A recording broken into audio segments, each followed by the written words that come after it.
হাসিনার সাথে দেখা করতে গিয়ে ভারতে ধরা খেল ওবায়দুল কাদের। এবার বেরিয়ে আসলো সেতুমন্ত্রী ওবায়দুল কাদেরের ভয়ঙ্কর অপকর্মের খতিয়ান। এবং সর্বশেষ জানাবো আওয়ামী লীগকে ভোটে আনা নিয়ে নয়া আলোচনা। এতক্ষণ শুনছিলেন সংবাদ শিরোনাম, এখন থাকছে বিস্তারিত। জানা গেছে স্ত্রী ইশরাতুন্নেছা কাদের, ভাই আব্দুল কাদের মির্জা, ফেনী সাবেক সংসদ সদস্য নিজামুদ্দিন হাজারী, নোয়াখালীর সাবেক এমপি একরামুল করিম চৌধুরী এবং সাবেক সচিব ABM আমিনুল্লাহকে নিয়ে ওবায়দুল কাদের গড়ে তোলেন দুর্নীতির বিশাল সিন্ডিকেট। তার মন্ত্রিত্বকে অবৈধ ক্ষমতা চর্চার হাতিয়ার করে 2011 সাল থেকে 2024 সালের আগস্ট পর্যন্ত সড়ক পরিবহন খাতে ব্যাপক অনিয়ম ও দুর্নীতি করে হাজার কোটি টাকার সম্পদের পাহাড় গড়াচ্ছে কাদের পরিবার ও সিন্ডিকেটের অন্য সদস্যরা। দুদক সূত্রে জানা যায়, 2011 সাল থেকে 2024 সাল পর্যন্ত সময়ে সহজের মোট কাজের 90% করেছে 12 থেকে 15টি ঠিকাদারি প্রতিষ্ঠান। এই প্রতিষ্ঠানগুলো একক ও যৌথভাবে প্রায় 75,000 কোটি টাকার কাজ পায়।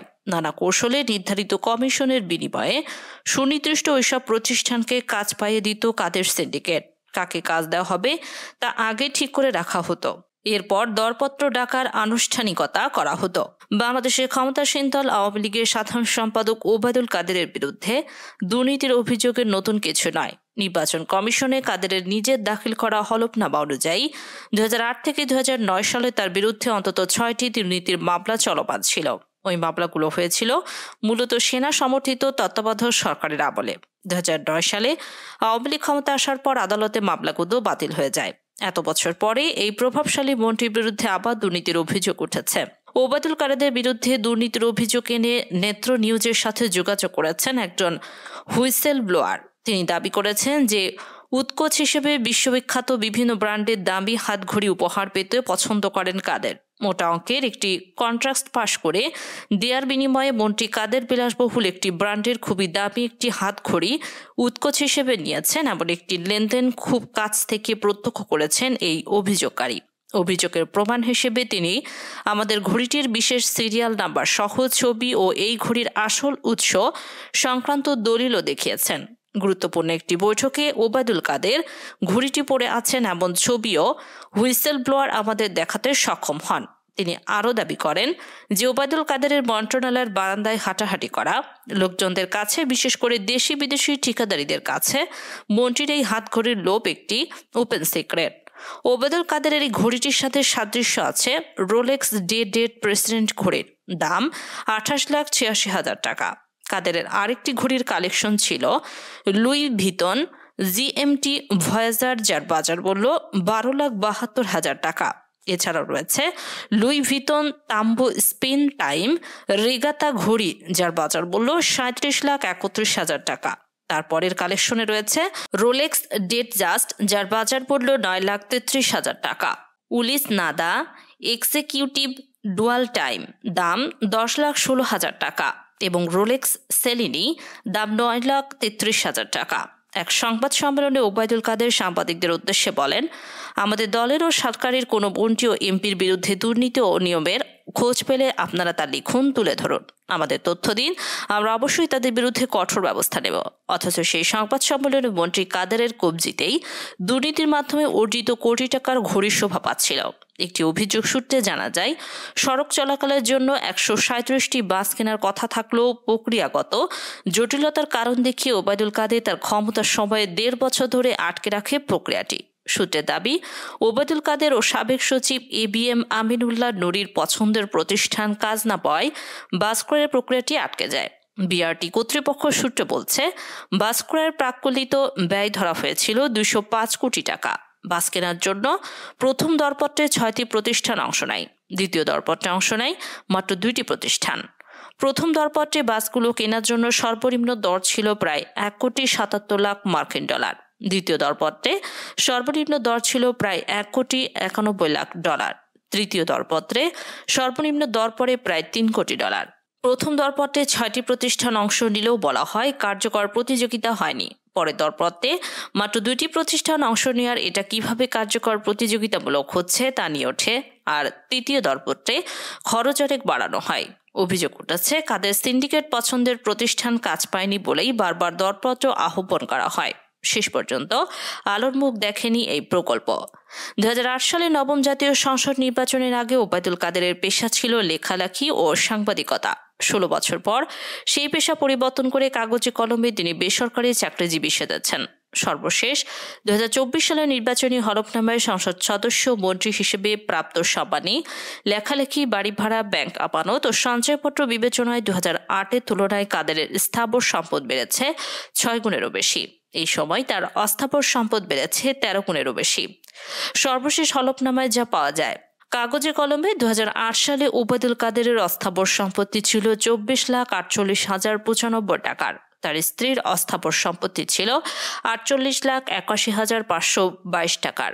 16 বছর পর কাদেরের অস্থাবর সম্পত্তির পরিমাণ দাঁড়িয়েছে 3,82,84,898 টাকা এবং তার স্ত্রী ইসরাতুন্নেছা কাদেরের সম্পদের পরিমাণ হয়েছে 9,28,42,446 টাকা।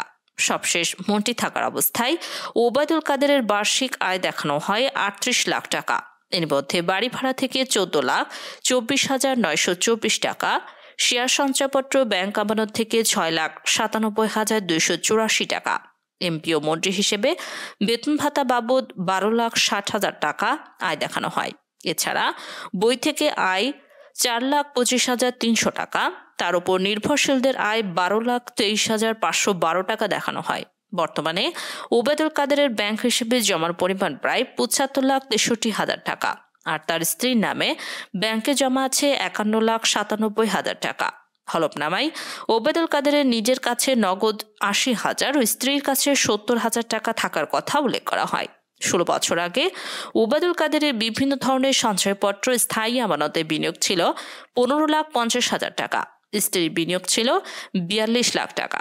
বর্তমানে তার সঞ্চয়পত্র স্থায়ী আমানতে বিনিয়োগ প্রায় 1,49,00,000 টাকা। স্ত্রীর নামে বিনিয়োগ 73 লাখ টাকা। 16 বছর আগে ওবায়দুল কাদেরের নিজের কোনো গাড়ি ছিল না। বর্তমানে তার 77,50,000 টাকা মূল্যের একটি গাড়ি রয়েছে। ওবায়দুল কাদেরের স্থায়ী সম্পদের মধ্যে রয়েছে উত্তরায় একটি 5 কাঠার প্লট, স্ত্রীর নামে 1050 বর্গফুটের একটি ফ্ল্যাট। এছাড়া যৌথ মালিকানায় 4.74 একর কৃষি জমি আছে। জুলাই আগস্টের গণহত্যার অন্যতম মাস্টার মাইন্ড ধরা হয় আওয়ামী লীগের সাধারণ সম্পাদক ও সাবেক সেতুমন্ত্রী ওবায়দুল কাদেরকে। সরকার পতনের আগে যিনি প্রায় প্রতিদিন বক্তব্য বিবৃতি দিতেন। তবে 5 আগস্ট শেখ হাসিনার সরকার পতনের পর থেকে ওবায়দুল কাদের কোথায় তার কোনো হদিস নেই, এমনকি নেই ভার্চুয়াল দুনিয়াতেও। তবে সাম্প্রতিক সময়ে গুঞ্জন উঠেছে ওবায়দুল কাদের ভারতের গুয়াহাটিতে অবস্থান করছেন এবং দলের সভাপতি শেখ হাসিনার সঙ্গে সাক্ষাতের চেষ্টা চালাচ্ছেন তিনি। গত 8 নভেম্বর শেষ রাতে ওবায়দুল কাদের অবৈধ পথে ভারতে পালিয়েছেন বলে গুঞ্জন ছড়ায়।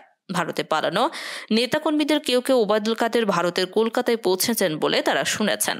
তবে এবার গুঞ্জন ছড়িয়েছে অবৈধভাবে সীমান্ত পার হয়ে ভারতের আসাম রাজ্যের রাজধানী গৌহাটির একটি হোটেলে অবস্থান করছেন তিনি। কয়েকটি সূত্রের খবর, কাদের সীমান্ত পাড়ি দিয়ে ভারতে পৌঁছে প্রথমে মেঘালয়ের শিলংয়ে অবস্থানরত সিলেট জেলা আওয়ামী লীগের পলাতক কয়েকজন নেতার সঙ্গে সাক্ষাৎ করেন। সেখানে আলাপ আলোচনা শেষে গৌহাটিতে অবস্থান করার সিদ্ধান্ত নেন তিনি। সেখানে থাকার কারণ হিসেবে শেখ হাসিনার সঙ্গে সাক্ষাতের বিষয়টি গুরুত্বপূর্ণ বলে জানান একটি সূত্র। একটি বাংলাদেশি গণমাধ্যম খবরে বলা হয়েছে, শিলং থেকে পরে আসামের গৌহাটিতে আশ্রয় নিয়েছেন ওবায়দুল কাদের। সেখান থেকে তিনি শেখ হাসিনার সঙ্গে সাক্ষাতের চেষ্টা চালিয়ে যাচ্ছেন বলে গুঞ্জন রয়েছে। এর আগে ভারতীয় সংবাদ মাধ্যম দ্য প্রিন্টের প্রতিবেদনে জানা গেছে, ক্ষমতাচ্যুত প্রধানমন্ত্রী শেখ হাসিনা ভারতের নয়াদিল্লির লোধি গার্ডেনের লুটেন্স বাংলো জোনের একটি সুরক্ষিত বাড়িতে বসবাস করছেন। ভারত সরকার তার থাকার জন্য বাড়িটির ব্যবস্থা করে দিয়েছে। প্রধান উপদেষ্টা প্রফেসর ডক্টর মোহাম্মদ ইউনূসের দেয়া সংবাদ ঘিরে নতুন আলোচনা শুরু হয়েছে। বিশেষ করে আওয়ামী লীগকে নির্বাচনে আনতে বিএনপির অনাপত্তির বিষয়টি প্রকাশ্যে আনলে বিক্ষুব্ধ হন ছাত্র আন্দোলনের নেতারা। তারা মনে করেন এটি জুলাই আগস্টের শহীদদের সঙ্গে বিশ্বাসঘাতকতার সামিল। হিন্দুকে দেয়া এই সাক্ষাৎকারে প্রধান উপদেষ্টা বলেন, আমরা রাজনৈতিক দলের বিষয়ে সিদ্ধান্ত নিতে চাইনি। বিএনপি এটা করেছে, বলেছে সব রাজনৈতিক দল অবশ্যই নির্বাচনে প্রতিদ্বন্দ্বিতা করবে, সুতরাং তারা ইতিমধ্যে রায় দিয়ে দিয়েছে। আমরা দেশের একটি প্রধান দলের মতামতকে উপেক্ষা করব না।